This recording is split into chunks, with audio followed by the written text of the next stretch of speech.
Today we are doing similar to what we did in the last episode. We're going to be reviewing the second movie that we recommended, and that is Afterone by Kinsman's Media on YouTube. This movie is a rather short movie for me. I mean, it's just 30-something minutes. So if you haven't seen it, run and go and check it out now. It's on YouTube, here on YouTube, by Kinsman's Media. I will see you shortly for the review.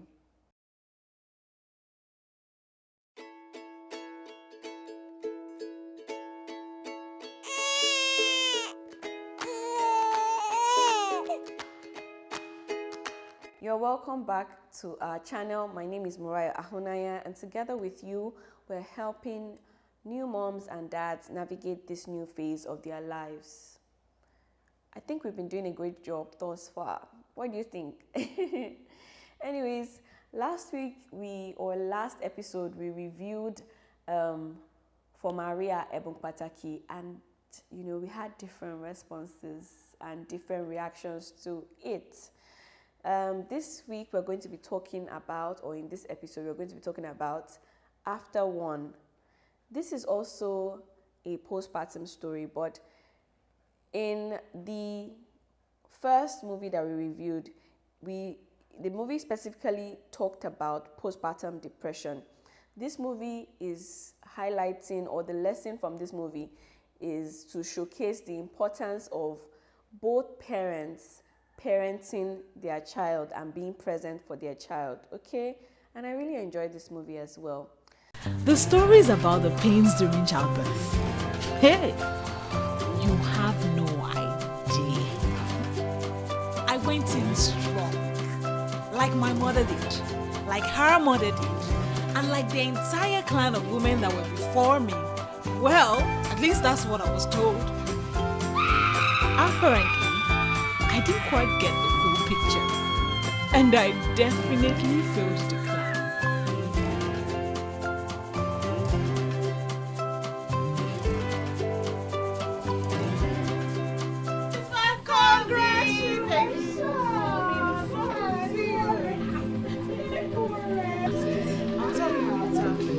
Supposed to be on paternity.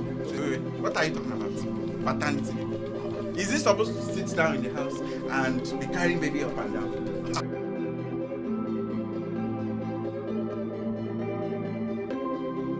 Don't let Instagram and Tim snatched body put you under pressure.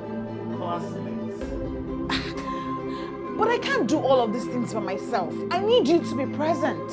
Are you trying to say I'm not helpful? I am not saying you're not helpful. I am saying that you can be more available. What do you have?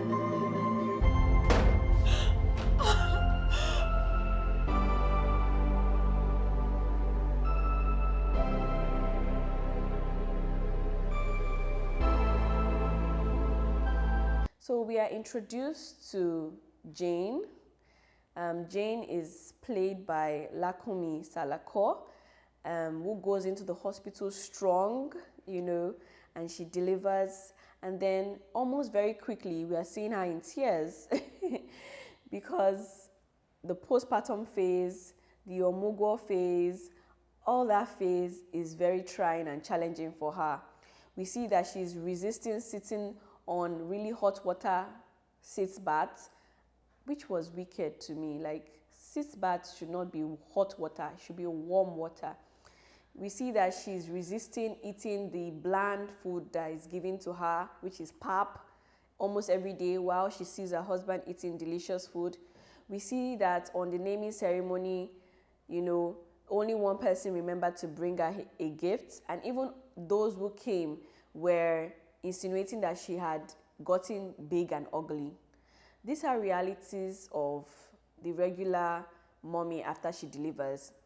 We see her carrying the weight of, rearing this child the first weeks after the child had been born, while her husband focuses on making money. Her mother-in-law also supports in the way that she can. Eventually, she breaks down before everybody realizes, forgive my voice. Eventually, she breaks down before everybody realizes that they have to chip in the right way and help her in the right way, okay? Yeah. Her husband is John, and his role is played by one of the producers of the movie, Finifolu Okedare. And this movie is written by a woman, yay, thankfully, Lydia Emmanuel. I really enjoyed the whimsical feel of the movie. It wasn't as deep as for Maria, but the message was also passed. You know, the message was passed. Spoiled husband, thinking he's doing his best, but he's really not doing enough. I just didn't like the fact that it had to be like a major thing that happened to her that made him realize his faults. I wish in some other way he had come to that realization, rather than it being that she fell sick and ended up in the hospital. She even dropped the baby at some point before everybody realized, you know what, we're doing things wrong. But yeah, at the end of the day, there was light at the end of this tunnel. There was hope. Things began to change and get better, and then they began to parent together as they were supposed to. Overall, you know, I'll rate this movie 6.5 over 10. I like the settings of the movie.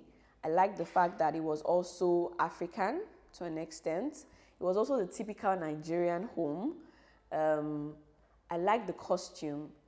The plot was okay. I think my problem was with the acting. The acting wasn't, especially for John, who is one of the producers, it wasn't really top notch. But that's how a lot of Christian movies are, Christian Nigerian movies. They are still coming up, okay? But overall, it was a nice movie and the message was passed. I hope I did justice to this. If you have an extra review, or if you have another review, something that's totally different from this, if you have another opinion, then please feel free to share in the comments below. Make sure that you recommend these movies, the one that we did in the last episode for Maria Ebongpataki, and this current one that we are reviewing now, Afterone.